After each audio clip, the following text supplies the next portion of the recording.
How long did it take to get to Houston? 5.5 hours. Wow. But we took 3:59, so it was a little faster than that. Was it worth it to meet the mother of dragons? I mean, I gotta say it was, man. They really rushed you through it though, which was kind of annoying because you got like 5 seconds just to look at her. Yeah, and it was kind of like hi, and then like Stephanie was freaking out, so like I didn't even get to like really talk to her because I was trying to keep Stephanie cool. Yeah. Because she didn't want to ruin her makeup for the picture, so I was like, Stephanie, just chill, calm down, like breathe in. You just see Stephanie. You know, like Emilia Clarke caught onto it because she kind of looked at Stephanie, kind of like, yo, what's wrong? And it was just like, quick picture, okay, bye. It was really quick, but those 5 seconds were overwhelming. That's pretty like, cool. leading up to it, when you walk through the little door, metal detector, and all this stuff, like, you're like, oh fuck, here we go. Yeah, Here we go. So I mean, it's like getting on a ride. yeah, it was definitely worth it, man. She's so small, by the way. If you see the picture, she's tiny. Yeah, dude, she's short. She's tiny. She's super small. It's just like, holy shit. Yeah. No, that's cool. Hey guys, welcome to Beer Break. I'm here with my friends Carlos and Juan, and we were just talking about how Carlos went to Houston to meet the mother of dragons, which sounds really awesome. I wish I could have done something like that. I didn't even know she was going to Houston. Yeah, Hector actually bought us a ticket or a pass to take a picture with her for Stephanie's birthday. So shout out to Hector. Yeah. And here we are. We're gonna talk about Game of Thrones season 8, episode 5, The Bells. Right? The Bells. The Bells. We can never get the episode right. But before we jump into our scores and stuff, as this is beer break, we're drinking beer all the time, and today we have some new beer. You guys want to talk about? Cause I have no idea what beer is. No, for sure. So today we kind of took it light. Drinking a Stella Jalisco, which is a Mexican lager. We're drinking some Budweiser Select, my favorite domestic, and we're also having some Founders Green Zebra, which is a watermelon goza with sea salt. Yeah. And it's in a crowler, which looks fucking cool. Dang. So it's 32 ounces or some shit? Yeah, it's 32 ounces of beer. Still pretty on the light side though, because it's 4.6 ABV. What would be more heavier? I mean, double IPAs. Do they range like fucking porter style. Honestly, Yeah, it ranges. lagers too. I mean, it's depending on what you mean. by what kind of strong. ABV do they have? Oof. I mean, it can range anywhere from 7 to 10. for the most part. I think fucking Kelly out of New Braunfels Brewing makes fucking crazy shit, dude. Yeah. Like Black Fury, wasn't that 8.5 or some shit? Yeah, and I think he makes a beer called Extempore, which is fucking good. That's the one that smells like rotten That's true. cheese, Yeah. but it tastes like cherries. And that's I think an 11%. Wow. Shit was good. Yeah. So I'm gonna Yeah. crack this open, pour it out, so y'all can try it. Because I'm pretty sure y'all haven't tried it, right? Dude, not you at said all. sea salt. I was like, what? Yeah, dude. It's like sweet, but like salty at the same time. It's actually really good. Cool. Well, yeah. So we're gonna get into our scores as Carlos is pouring the beer. Juan, what would you give the episode on a score of 1 to 10? Honestly, right now I'm giving it an 8.5, only just because I'm worried about the finale due to what happens in this episode. But that's about it. I mean, it doesn't make me deter and dislike this episode. I mean, I really enjoyed it, and as we dive into that, I'll totally explain it. And you, Carlos, what would you give the? I absolutely love this episode, so I give it a 9. It's probably one of the favorite episodes from the entire series. Yeah. Yeah. I mean, I'm Solid 9. Yeah, I'm on the same boat. I mean, I would want to give it a 10 out of 10, but there are some This one I would actually support that 10 out of 10. And who knows? You know what? Maybe, especially if the finale is as satisfying as this episode was, this definitely would be stays at a 10 out of 10 for me, for sure. Dope. And it won't go down like The Long Night. Well, I think we could all agree at this point that The Long Night was just so disappointing. Yeah. Even for me, I think I gave that an 8.5 or an 8.2, Right. and it's not that Not at all anymore. And so, what was, I guess, since you gave it an 8.5, what was missing that you didn't give it that much higher? I mean, again, not a whole lot was missing. I think some of the stuff they executed was, really well done. My problem is at this point, the one thing I would say they didn't think about, unless I'm proven wrong in the finale, is what happens to Bronn. I mean, now that Jaime's gone. I mean, I really don't care. And not that I don't care, but I just feel like that just shows their true it worries me for the finale, because if they didn't plan that and then the finale just becomes predictable at this point, because really there's just, at least what we saw, there's 4 of our main heroes. Davos, John, Arya, no, 3 basically, and versus Grey Worm and Dany, and at this point someone's gonna kill Dany, and it's either John or Arya, and is there another battle sequence where the dragon gets beaten somehow? I mean, hopefully not. And I know we discussed that, but there's probably not another battle. But it's just kind of like, how are they really going to do this to where, 1, it makes sense, and 2, it's entertaining? Because they kind of, not that I didn't want them to eliminate everyone, because the way they did it was like, oh shit, like it's done. Yeah. And, but it's just kind of like, I think the holes they now need to fill is the problems I have with this episode as far as like the future of it. Would you say that's like the worst aspect, just the holes that didn't get filled? Yeah, I think so. I mean, like it just, I can't complain about the episode, and once I start talking about like better stuff later, I think I guess the possible plot holes or the possible predictability of the finale just becomes really clear, and that's why I'm just kind of like, I hope it satisfies me. I hope I'm wrong, but it's just something that I feel very strongly like, okay, John or Arya or both, and then that's just kind of like, fuck. Though I do want to see John and Grey Worm go at it, because that would be an interesting fight, considering it's like 2 different fighting styles. Yeah, exactly. Yeah, so that'd be really cool. Yes, I really think they have a lot to wrap up in one episode. Mm-hmm. I mean, this episode's how long? Have they said? It was an hour and 20 minutes. We just saw, actually. No, that one is an hour and 17. I mean, it's very little difference. I mean, it's roughly the same. So the last episode's like an hour and 20 also. Okay. At least for now. I don't know if they change it later. I really think they have a lot to wrap up. Yeah, still. they do. And and so what's missing that wouldn't give? What's one thing that maybe kept it from being a 10 for you? I don't know, man. I wanted more from the Golden Company. He like honestly, like this is another, something that they kind of hyped up, from season 7 and Cersei working with the Iron Bank to get the Golden Company, and then we're 5 episodes in and you saw the Golden Company like twice. Yeah. And the last time you see them, you don't even see them fight. They just get fucking destroyed. Yeah. Right. So I think just a little bit of fulfillment for me. I would just like to see a little bit more of the Golden Company, because you never see them fight at all. Basically, Drogon just busts through the gates and then that's it. They're done. Yeah, I think for sure that would have been like I'm both ways about it. I feel like since they didn't have enough time, they went out the best way possible. Just the fact that it's like she paid so much for all these soldiers and they weren't good enough. You know what I mean? Yeah, sure. Which I thought was like kind of like a dark comedic way, especially when Harry Strickland like gets up and then he's just like and then gets killed by Grey Worm. That feels almost like Battle of the Bastards with John. Yeah. And then he's gonna do something.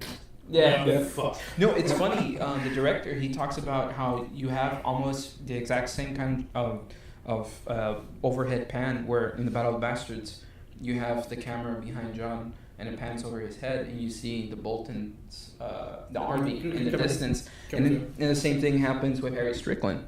The camera's behind him and you see the Starks and the Dothraki and the Unsullied in the distance, and it made me think I think for sure if they had more time, like if maybe this half of the season was a whole season, they could have probably built Harry Strickland's character a little bit more to the point where when you see that shot again and you actually kind of feel for him and the fact that he's about to be obliterated or whatnot, just because when you see it from John's perspective, you're like, damn, how's he going to defeat them, you know what I mean? Yeah. And if that's what I'm assuming that that's what the director tried to do, but because he doesn't have enough time, the only thing he can do is visually, try to kind of infuse that, in you.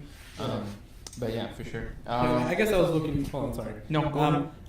Still with the Golden Company, I was just expecting to see a little bit more on how they react to a current Targaryen, because as far as they know there was only one, so just left me thinking what if they found out about Jon? How would have that swayed, I guess, the whole battle? Right. You don't get any of that. Mm-hmm. Yeah. No, for sure. And I guess that could add to just Dany's just true turn. I mean, I think that's something that Albie mentioned about the Night King, though I still don't agree with the whole Umbers getting wiped out by the Night King and that being the display. But I think this is the excellent form of just showing Dany is getting wiped out. and showing that displayment of power immediately. Because it honestly, like, if we really think about it, it doesn't make sense considering the standoff that just went down, and then it goes to that. It's a little obviously too fast paced, but I think it just added a lot to that. And man, I was just like, well, fuck. But then again, I'm like, I didn't know you guys at all, so I'm just like kind of indifferent about it. Yeah. I feel that, Yeah, I'm definitely indifferent in terms of the fact that we didn't really get to know them in the same way that we did, like, the Night King. Yeah. Seeing them I'm go. more mad about that now than anything. Mm-hmm. Yeah. So. Yeah, I think I said 2 reviews ago that nothing was said about the Night King, then my review would stand, and it does. The Long Night was terrible. Yeah. and what sucks, like, they keep saying it's like the longest, like, cinematic or like battle sequence, and I was just like, dude, it was a good battle, but like, if I look back on the rest of them, like Night Watch or the Watches on the Wall and Battle of the Bastards and even like Spoils of War, like any of those, I'm just kind of like, I was way more into those. Yeah, like, I don't give a shit how long it is, just fucking give me a good fucking battle. Yeah. And I think that was probably the problem, like the length. I mean, and that's interesting. Like, not a lot of movies have tried to accomplish, a long battle, and the few that have,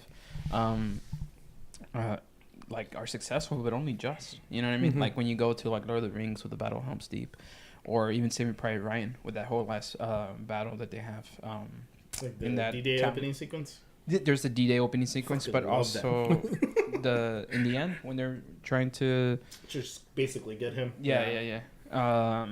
Some And those fucking are amazing movie. some of the few that you hear about that, like, oh yeah, those battles were great, and it takes so much hard work, but they ended up being good. And then other ones who have tried have failed more often than not, just in the sense that, like, either people didn't care what was going on, or there's more problems in terms of the story and stuff like that. It's a very hard thing to try and accomplish, and I think besides the Night King, it kind of accomplishes that. But if you see something like, say, the Battle of Helm's Deep, you're just like, man, why didn't Game of Thrones do this? Like, there's like certain things you see there, and you're just like, God damn it, like, Yeah. And it's funny because the director said, like, oh, I saw the Battle of Helm's Deep, like, I don't know how many times. And See, and I know we'll probably have this debate later, but like, what they should have done too is just make the enemy a little bit weaker. Like, don't make it so overwhelming, because mind you, like, I feel like they overkilled the Army of the Dead at some point, because I think they displayed that enough. But I think that also made it to the point where, like, well, they're just going to get backed up into a fucking corner the whole fucking time. and that's what happened. Yeah, and that's why, like, to me, that's why I was like, fuck, man. Like, I know we're going to talk about that later, and I'm really excited to dive into that. And then I guess for me, in terms of worst aspect or scene, I didn't really have any, just because, I was completely, I've always thought. Fuck yeah, no. You sounded like Gandalf, dude. I've always. Oh man, I've always thought that Daenerys, like, the one thing that always stuck out for me from Daenerys was the fact that she wasn't like Jon. You know what I mean? She was kind and everything, but there's things that she did that I know Jon would not do. You know what I mean? Mm-hmm. And some people, like, in reviews, are like, oh, but Jon's killed people too. He didn't go crazy and blah, blah, blah. I'm like, yeah, but he killed people who, like, freaking deserved to die. Yeah. And there's a lot of times that Daenerys kills people that didn't really deserve to die. You know? Like who? The slave masters. You know, for example, like, you have... I forgot what her husband's name. He talks about, like, how his father wasn't for the policies of the slave masters and everything, and he was crucified and all that kind of stuff. And and then whenever Sir Barristan dies, she kills one of the slave masters, even though she doesn't know if they were, like, which one was the one that carried out that order. You know. So, like, there's a lot of things that she's done that, like, Jon has never done. That's kind of kept her in that moral gray area. And she didn't have to kill the Tarleys either. Like, like, in my opinion, like, as far as, like, a political move, sure. Sometimes, like maybe you could have, but I mean, you already won. Like, and I think the reason I don't agree with that is just I think she was just trying to prove a point. You know, like, these guys were straight up denying, like, we're not gonna bend the knee, and she's like, oh, you're not gonna do it, so, you know, for her to brush that off, I think would have made her look a little weak. Well, I mean, I think it in some ways it could, but we've seen many times before, just like there's a delicate balance to reach, and that's something that I feel like she never was able to achieve.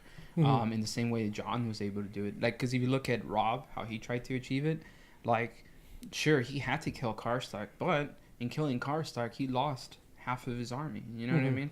And that's the kind of thing that, like, I think Dany doesn't really fully comprehend in terms of when she's doing those things. Like, she doesn't see the consequences therein.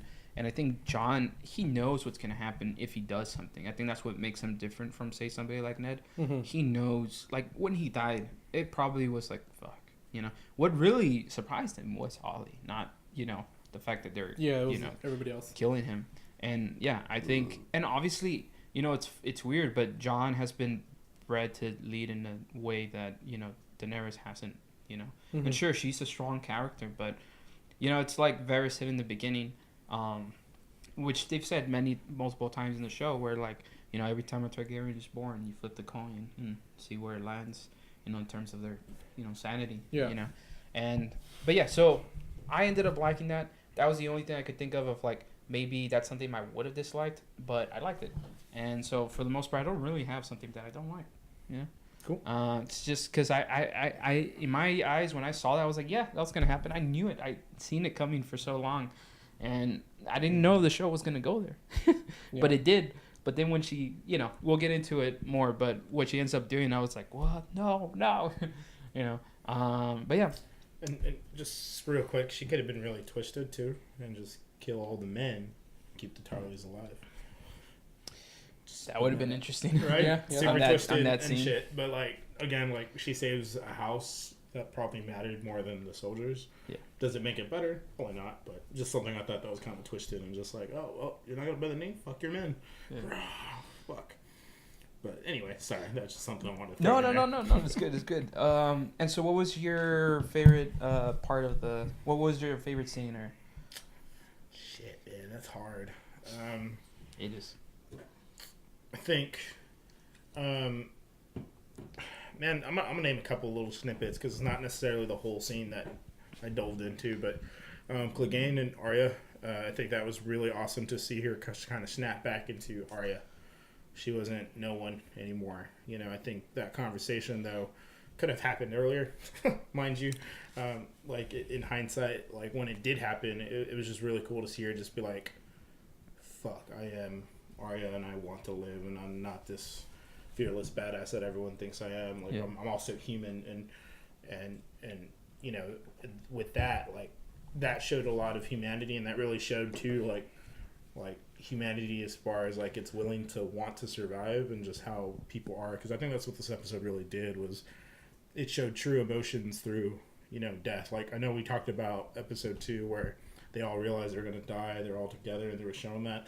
I think they did the same thing in this episode, but in super fear, because unfortunately it was happening to a majority of these characters. Like seeing Cersei act the way she was, like I'm not saying that was the death I wanted for her, but the more I think about it, I'm just like, well, fuck, dude, like they broke her down to the core to where she's crying, she's freaking out, she's a human, you know, she's just, you know, a person that's just as scared and wanted to survive and have her baby come alive, and unfortunately, you know, that didn't happen. And you know, I think that's really, I guess, to me, like, what's great about it. And then even John, like, realizing, like, fuck, we're the bad guys, you know, and I love that, because everyone just kind of snapped into reality of, like, what they really want, who they are, and how they feel, and they really let that show, you know, through this chaos. And I think, you know, that's what's beautiful about the episode, because, you know, again, like, the only reason I'm giving an 8.5, because, again, worried about the finale, right? But the episode itself was just fucking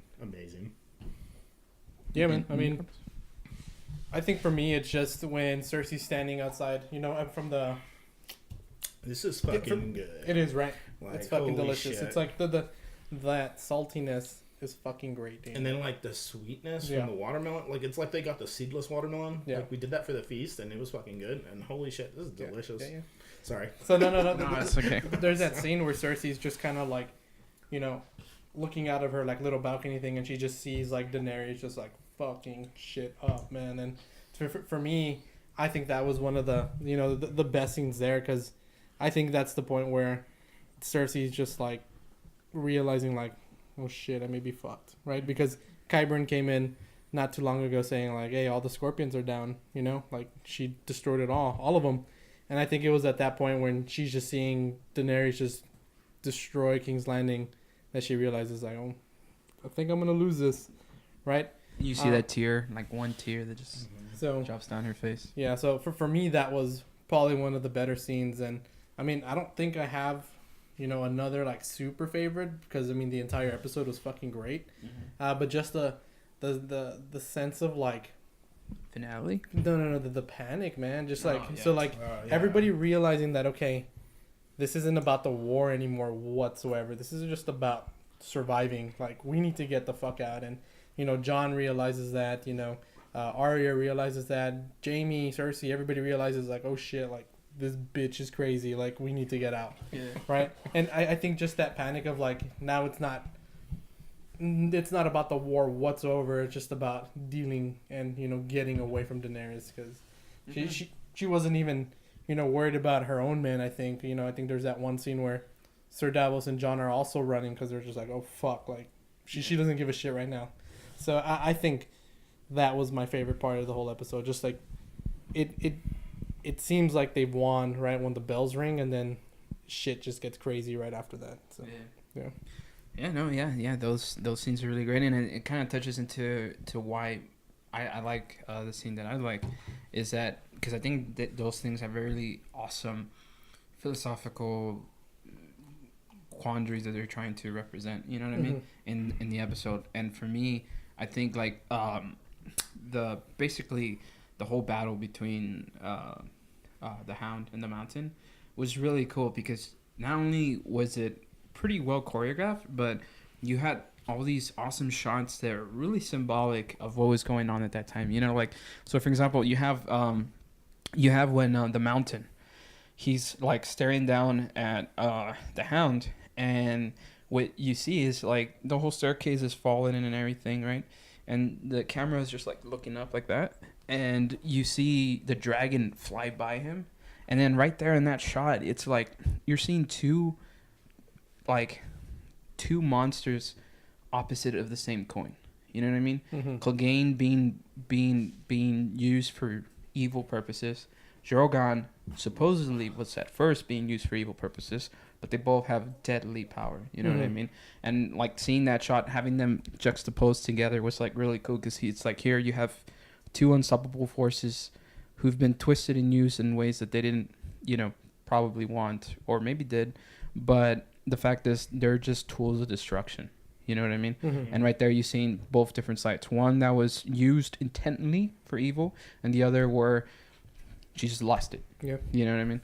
And I thought that was really cool. How, you know, because, you know, yeah, when I saw the dragon, I was like, oh, okay. I was wondering why they were like, why they took off the staircase. I'm like, there has to be something that they're gonna show. And yeah, once I saw that I was like, yeah, that's really cool. Yeah. Learning how crazy that was to film too.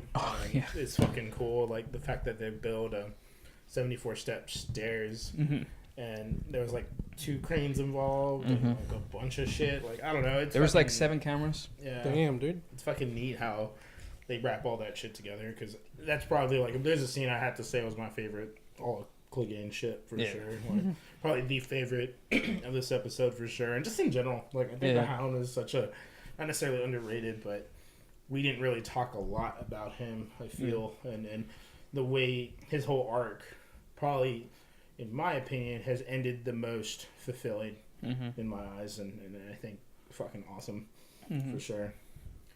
Dad of the year.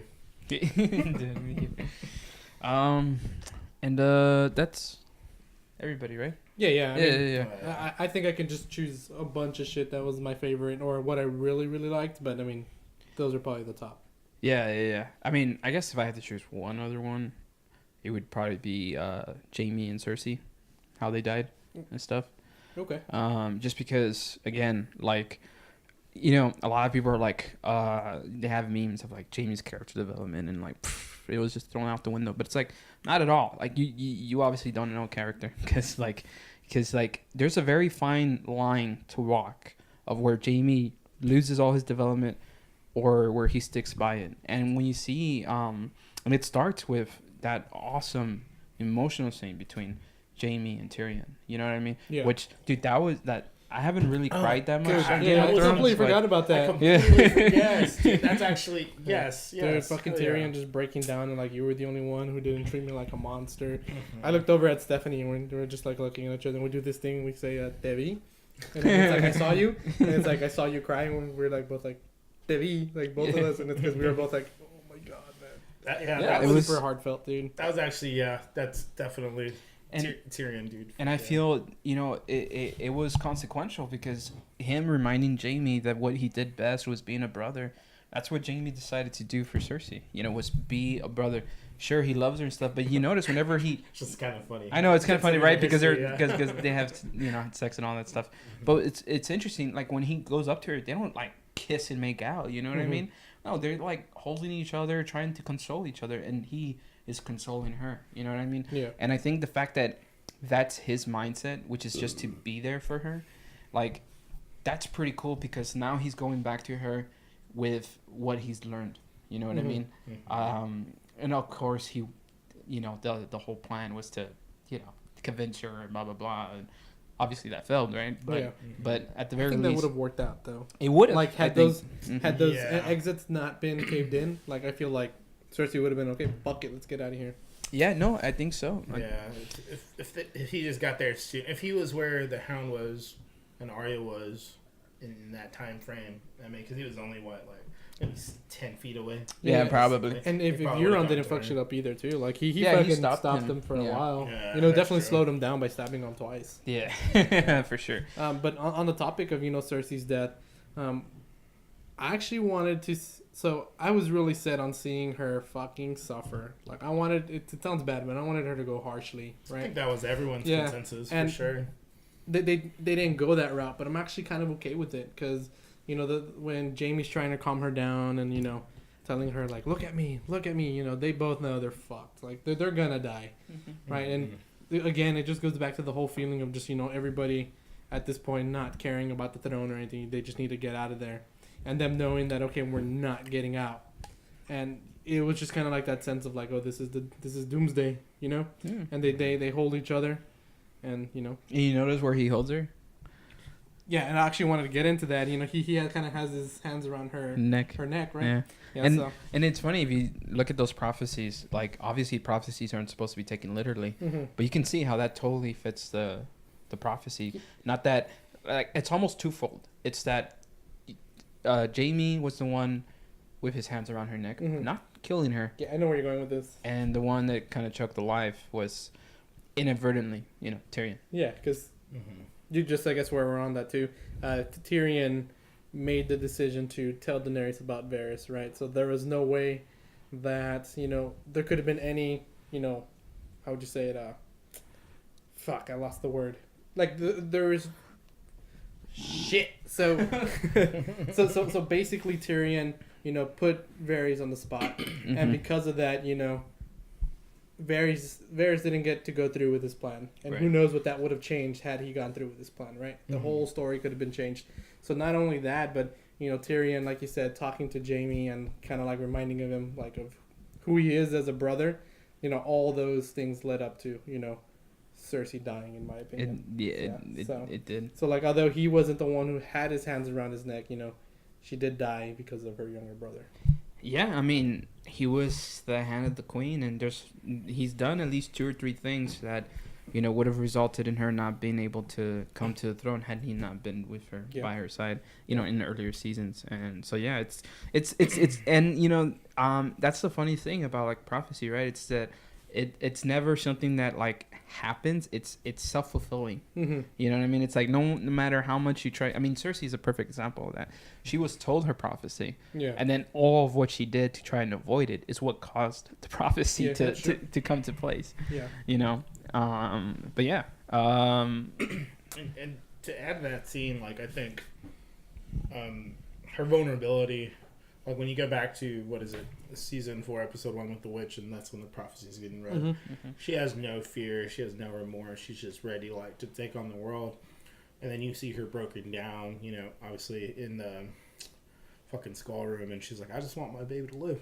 Yeah. The minute she said that, I'm just kind of like, "Fuck, man!" Like, that sucks. It was Dude, hard it not was- to feel bad for her. Yeah, Yeah, she was like, I don't want to die. I don't want to die. It made me feel that, and the fact that they made me feel that, like, again, as much as I wanted a brutal death too, because fuck her, she was a bitch the whole season. Like, I felt like they broke her down to her core, and even Yeah, more so, and- and it's more suiting than most people let on. Yeah. And it pays into George R. R. Martin's whole theme of redemption. He said that like one of the things he wanted to focus, not just with Jamie, but with a lot of the characters, is just like, you know, what is it that we have to do to be redeemed? How much does a good act overcome a bad act? Yeah. You know what I mean? And not only that, but in the end, when you're looking at it neutrally, you're killing a human being. You know what I mean? Yeah. So despite that human being being as terrible as she was, you know, going out that way, it's pretty terrible. I mean, especially because she literally dies in a prison of her own making, you know, because she created a monster in Daenerys that she can't control, you know. Yeah. And just seeing that, I mean, you also see it in the episode, right, when the siege is going on. Like, you see all these Stark men doing these atrocities when you're so used to seeing like Lannister men do them, you know. And it shows that like in war, the only victims are the people who don't have power, which are the bystanders. You know, it's funny. Varys talks about, you know, power resides where men believe it resides, and it's true. Like, the only reason someone thinks a king has power is because he sees him as a king, you know. But if he wanted to, he could kill him. You know what I mean? And these soldiers doing what they did, that's kind of their way of being powerful over the powerless, you know. And I mean, you can even see Jon, he's a king, right? Or if he's not a king, he's a warden. Did they listen to him? No. You know what I mean? Yeah. In the end, he didn't have power to stop all that atrocity, you know, which I think that's like one of the biggest reasons. Just exploring all that within that episode is the reason why I really, really like that episode. Yeah. But yeah, so, you know, we were talking about Varys, and obviously he is not around by the time we reach the end of the episode. What did you guys think about how he went out and everything, especially given the fact that he's kind of not really had that big of a role as he did in the earlier seasons? Yeah. I don't know if you want to start this one. Yeah, I mean, I thought it was fucking cool, man. I mean, the fact that I think he is the most true to himself through his actions, you know, kind of a way. Like, as sleazy as he was, as much as he had spies, you know, even trying to poison Daenerys, you know, in that first shot, like, you know, he's talking to the little girl, Martha, and, you know, oh, did she want to eat? No, we'll try to get it supper. And, you know, that's just obviously hinting what he was trying to do. And then, you know, when they drag him out and he's just there, like, ready for it, you know, and he's just like, I hope, you know, I hope you're right, or I hope I'm wrong. Dude, is what was his thing. Yeah. So either one of those. It was either I hope you're right or I hope I'm wrong or something like that. Yeah. Just about, I guess. You're talking about what Varys said to Tyrion. Yeah, to Tyrion. Yeah, he said I hope I'm wrong. That I'm dying for the wrong reason. Yeah.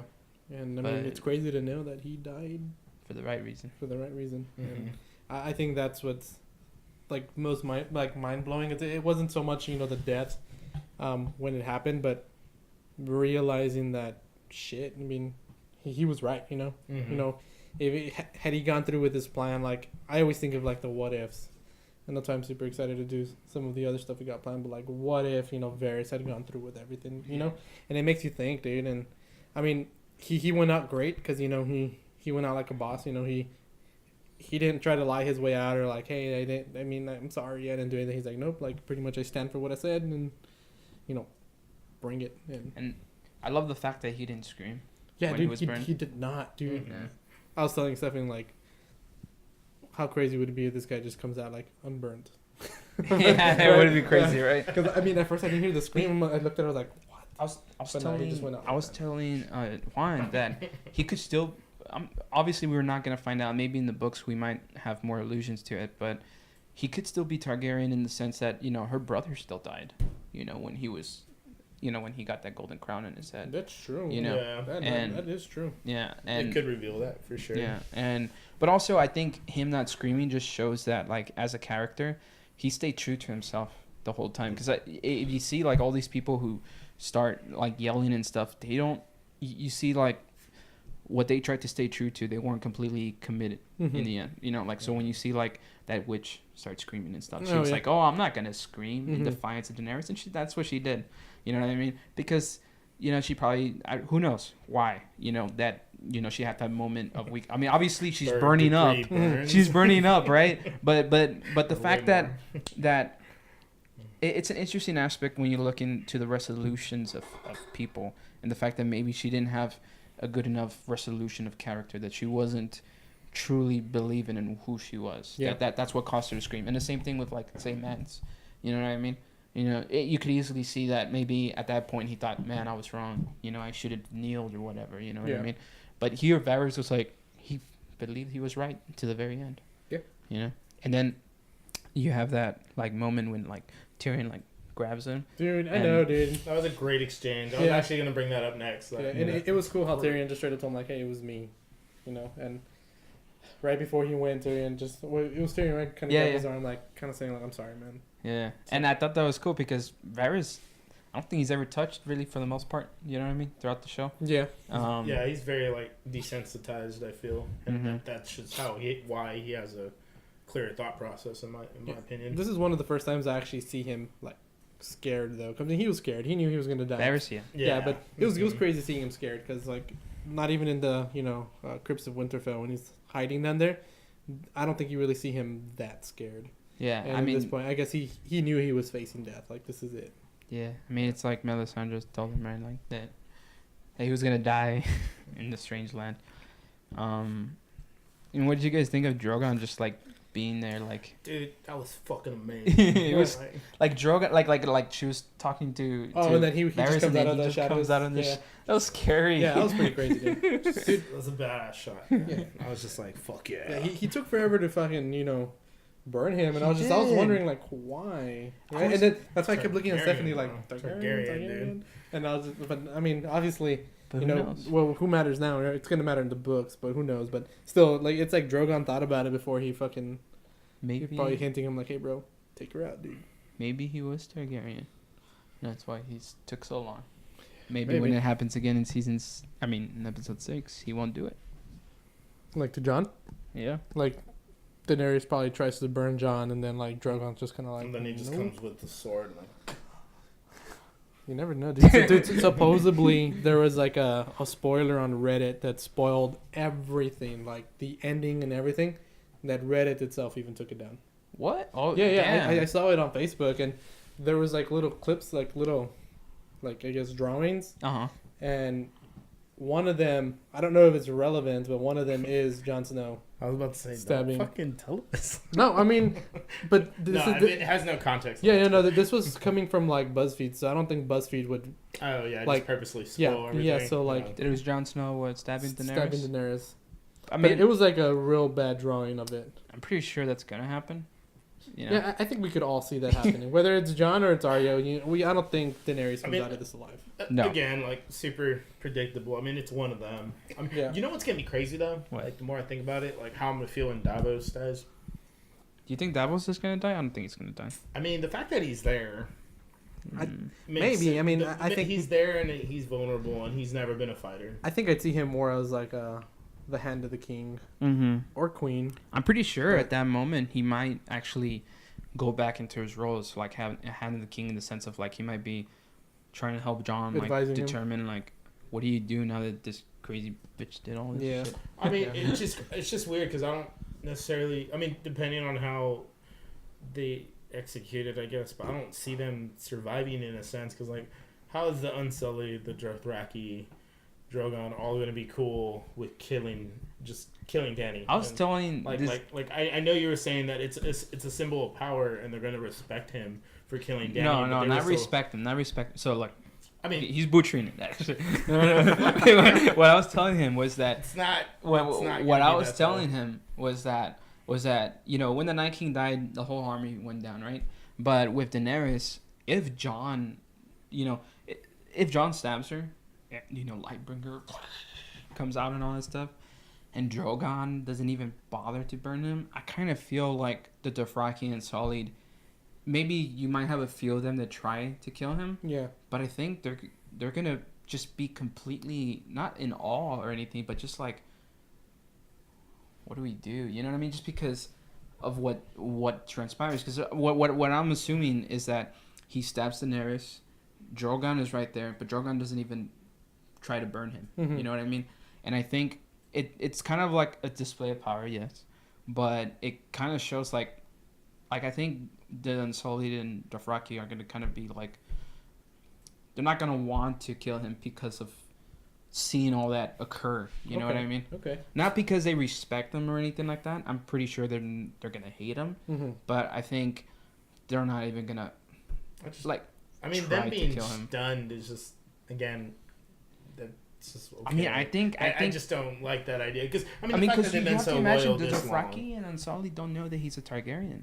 but and they if- care. Like well, they if- cared about if- Dany. if I don't Dro- think they cared about her being a Targaryen. But They just cared I about feel if Dany. Drogon doesn't like attempt to kill him, that says a lot, you know. Or if he does and he doesn't burn, you know, like Dany also didn't burn, that says a lot too.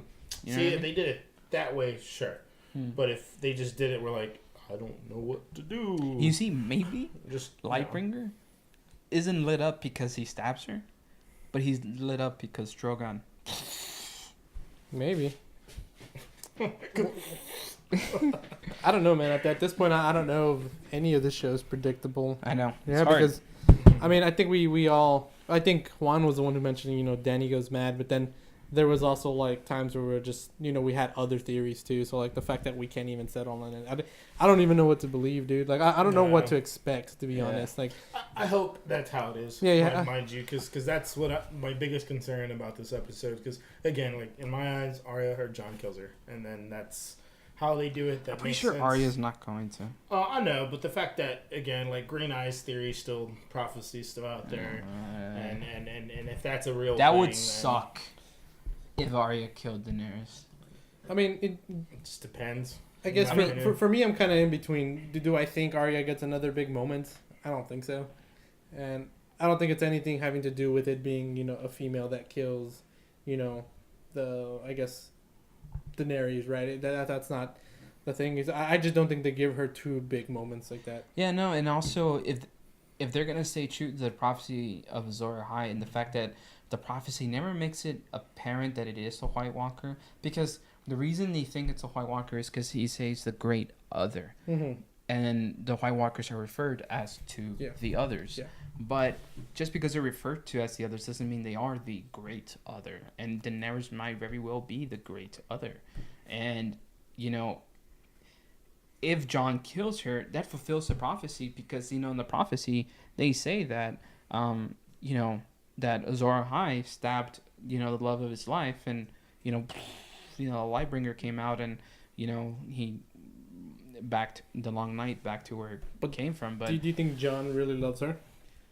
I think he did until he saw what she did, and he's like, Or "Fuck." he's just like, wait, I'm fucking my aunt. Nope. Yeah, I think that's one of his biggest problems too, because it's twice that she tries to initiate some sort of sexual act with him, and both time he's kind of just like, no, I don't want to do this.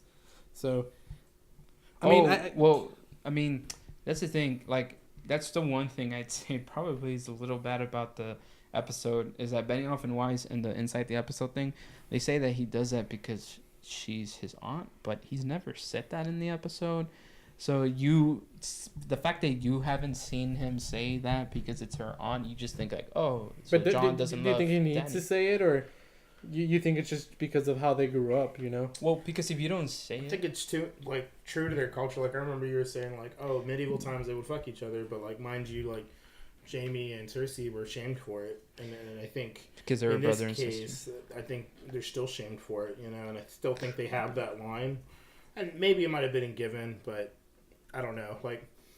I think in general too, I think he saw through her actions, and I would hope that in the sense, imagine he didn't really love her now, so Azor Ahai just doesn't matter at this point. No, I think. I know you want that to happen. No, it's not that I want that to happen, but this episode more than any of the episodes proves so many theories and visions that we see. It You does. know, with It does. That's true. Yeah, the- and the- I kind of want to get into one. no, go Go ahead. But are we done on this topic for the most part? Yeah, for sure. Yeah, I think so. No, I think one of the most mind blowing things was when Daenerys is in the throne room, and it goes back to the vision she had in the House of the Undying when, she's walking in the throne room and it's completely destroyed, right? And you see snow all over the floor. You think it's Yeah, well, at that point, pretty much everybody thought it was snow, right? Well, something having to do with the Night King, right? And then you're seeing the destruction, and then, okay, now you're here, second episode before, the second to last episode before the entire series end, and, you realize that Dany is seeing everything she just did. In that vision, she's looking at everything she just did. The throne room is completely destroyed because of her, and it's not snow. And I think it hit me as soon as the episode ended. I'm like, dude, it's not snow. It's like the ashes of everybody she just burnt. It's Queen of the Ashes. Yeah, dude. I thought it was fucking crazy, man. I think that was one of the biggest payoffs for me, as far as giving us answers to, that scene where she's walking through. She doesn't touch the throne, and because she doesn't touch it is the reason why I think she doesn't win the throne. Because if it's staying true to what the prophecy's showing, as far as like, King's Landing's destroyed, there's snow or ashes on the floor. Mm-hmm. She doesn't touch the throne. I don't think she gets the throne. Yeah. So for me, as far as prophecy goes, that's like the biggest fucking payoff. And that's why I don't get why a lot of people are complaining like she was such a positive figure. And it's like, I know they misleaded that in a certain sense, but like we all saw, like, there's a huge meme out there saying how every season she killed something that was very unnecessary. Yeah. And she showed those replications of the Mad King, and she always said like, I'm gonna burn it down, Dude, yes, and they always said it. Always talking said about it. the Mad King, in Bran's vision, the same vision, another vision, he yells, "Burn them all," and that's exactly what Daenerys That's did, just dude. So That's how you bring the story full circle. yeah, Her grandfather, right? Her grandfather or father? for father, Her father wanted to burn them all. He wasn't able to, and she burned she them burnt all. them all, dude. Yeah. I thought that was fucking crazy, man, because it's like he was talking to her, in that vision. It seems like he was talking to her, and that's exactly what she did. Yeah. I mean, obviously she wasn't like, "Oh, my dad told me to burn you guys," but like, it's weird how it just happened. She made it personal the minute she saw the red cube. And just like Vera said about the flipping the coin, how many Targaryens are left in the world? 2. So. Yeah. One bad, one good. Flip the coin. Yeah. I mean, that's true. I mean, it's crazy. Like everything we thought Daenerys wasn't gonna be, turns out that she is exactly. Yeah, and dude, and it's so Game of Thrones. Like, I mean, Too. That's what I thought, dude.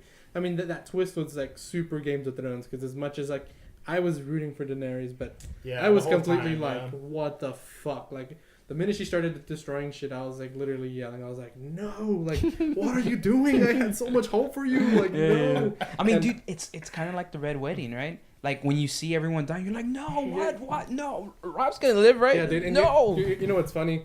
Like just the impact it had on some people. So my dad watches it like on and off, right? And he texted me this morning, and he just put, "The mother of dragons must die. What a bitch." And this is my dad, who like hardly, he probably That's watches awesome. a show, but he doesn't follow it as much as we do. So like, it had that impact on him, where he was probably sitting in his TV and he was like, like, what is she doing? See, and that's something I think people don't understand about entertainment at some point. Like, sometimes, we all have our opinions whether something's good or bad.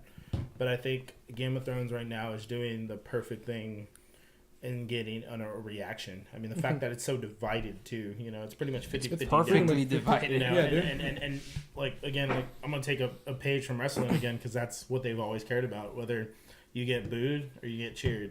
Either way, it's good. If you don't get a reaction, then it's shit. Yeah. And they're doing the same thing right now and continue to do that. And again, hopefully the finale, man, like the family finale just wraps that bitch up, and I'm just ready to see what happens. Yeah, I'm actually super excited to see how they wrap it up, and if they wrap it up in a good way, because I don't think they have enough time personally to really give us the satisfaction we're all looking for. So I'm expecting to be a little bit disappointed on some aspects, but So you see, the thing is, like, for most part, the average dialogue scene takes about 2 minutes, and something like an action scene takes a little bit longer. Yeah. And if there's an hour and 20 minutes, I mean, there might be just enough time to get through everything that they need to do. You know what I mean?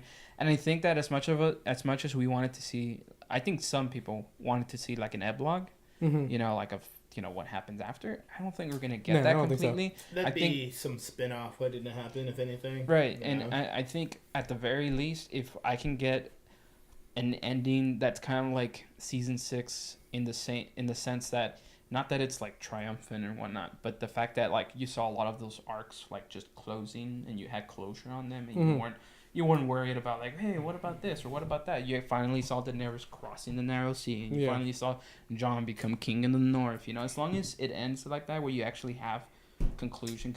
Jon just becomes a wildling, dude, and he won't get, like, no, seriously, I don't think that. I think like Sansa, Lady of Winterfell. She's not gonna be Dude, queen. why is so like Stephanie and my sister are so set on Sansa being queen? I'm just like, like Not queen, but just Lady of Winterfell. I think Oh, she, yeah. I think Oh, she for runs sure. the north. I think she runs the north. I don't know who. I really hope there's no throne afterwards, but I think Jon's just gonna be like, nah, fuck this shit. I'm gonna go be a wildling and just I don't know. just I go think enjoy myself up there. I was thinking that he would do that, Because but his reaction to like, I wish I was going with y'all, and Well, he just doesn't. that's true. But It's just never been his thing. I think he's gonna realize that one of his greatest faults is that there's a lot of things he could have prevented if he just took up like the role that's given to him. You know what I mean? The role that's meant for him. It's like, sure, you don't want it, but if you want all these people to be alive and safe, you have to do it. No one can, but you. Yeah. You know what I mean? yeah. And I feel That's like probably true. Yeah. yeah, and I feel like that's I don't know if he'll become king, right? But I think he's gonna be instrumental in how Westeros moves forward after. It'd be cool, Yeah. like a spin-off, and you just see old Jon Snow. Man, it'd be cool to just do like fast forward like 1,000 years from there, and then they just talk about some of the events that took place, like, and I think that'd be super cool. What the fuck happened at Essos? Yeah. Did you notice on the Astroblade in the intro that it has like events that happened recently now? Really, I didn't know that. Yeah, in the they, first they changed it. in the first 7 seasons it shows like on the Astroblade itself, it shows like Robert's Rebellion and stuff like that. But now if you look at it, it shows like there's a skinned man with the head of a wolf, like that, and then which the Red Bolton. Wedding, and then there's like Viserion like on the wall. I guess I gotta go pay attention to that. Mhm. Yeah, it's pretty cool. Like they kind of like wrap up the show, like as far as like what's been happening. Yeah. Mhm. It's pretty neat. Mm-hmm. That's why I think I remember someone was like, "Why is there 4 dragons?" Because there's a scene where there's 3 dragons and another dragon, and everyone's like, "Where's the 4th one? Where's the 4th one?" And I'm like, I think that's just Drogon's representing. gonna lay eggs. Do you have anything else about like prophecy that you saw that was fulfilled, or No, man. I mean, y'all pretty much know Yeah. more shit than I do. So, I mean, honestly, like, you guys pretty much hit everything I've known at this point. There was So- like one thing that I saw, which was I was looking it up, but when Quaithe tells, I think it's Jorah, right, that she's gonna be betrayed, that Daenerys is gonna be betrayed once for gold, once for blood, and once for love, and I would say I guess gold was probably Jorah. I would. No, That's like almost love too. I mean, betrayed for gold. Was he getting paid? By Robert Baratheon? Technically was. yeah, I mean So, he was like- gonna get his freedom, right? Yeah, so like, I mean, maybe that's like a interpretation for gold, but I mean, think about then- the other one, because, I mean, Varys, you think that's for blood? possibly And then you have what? once for love, which I'm pretty sure it's Jon. Yeah. It's like Jon. It's kind of weird. Like Jon probably is gonna come to the conclusion that like, if he truly loves her, he's gonna stop her. Yeah. Because she's become the very thing that she didn't want to. And it's everything Jon doesn't stand for. Jon does. And I'm super excited to see just how Jon and Tyrion, like, after this episode, like, how they react to what she just did. Yeah. I think Tyrion is going to be torn because ultimately he destroyed his the fault. plan Yeah. with for Varys because he believed in her, and it was a complete letdown for him. I mean, they both did, right? Yeah, Jon and Tyrion. So- So, like, I think they're going to be torn. Tyrion, man, I'm scared to see where Tyrion goes because he's not going to be okay. I think at that point too, like once he finds out like they're dead, like Jamie and Cersei, like he loved him, whether Mhm. whether it Oh, played yeah. out the way it did, he loved him, and I think that's when he either somehow gets killed at this point or executed, because then I talked about how like she'll find out that he let Jamie go, and that's the final time or whatever. But Yeah. I don't know. I'm really glad Tyrion's alive. Like the fact that he's alive is kind of a wild card move to me because it's just. He's the only Lannister left. Mm-hmm. But Yeah, and you know it's funny that like his father hated him so much that he didn't want to be the one that carried down the Lannister name, and yet he's gonna be the only chance that the Lannister name lives on, it's not completely obliterated. Mm-hmm. But yeah, one last thing, which is completely kind of not really off topic, but like less epic, but like it was cool to see that shot of Drogon over the city, and you saw his shadow, just dude. like Bran's vision. Just Oh, like yeah. Bran's vision, dude. Mhm. Yeah. Fuck, man.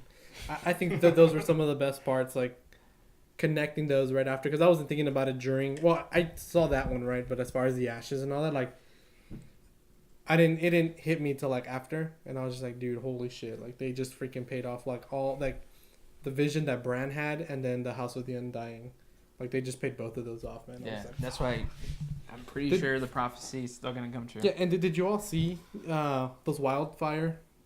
Catches yeah, blowing they up? were like, So supposedly they're saying that that's like what the Mad King had like stashed out mhm. when he was gonna burn down King's Landing. Yeah. So they were never really like I guess blown up because his plan didn't go through. Exactly. So now that Daenerys is blowing it up, you're seeing where like the Mad King had his plan already set in place.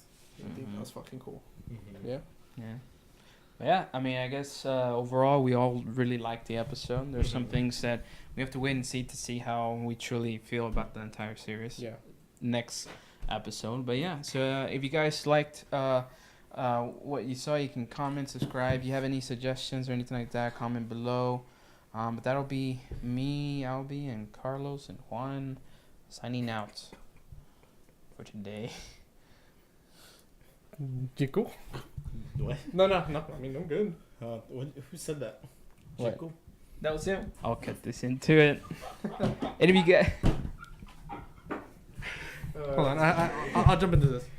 and if you, I'll be rudely, ended the podcast without asking us if we had something else to say. So you got nothing else to say. No, this is what I had to say. Albie, you can say it though.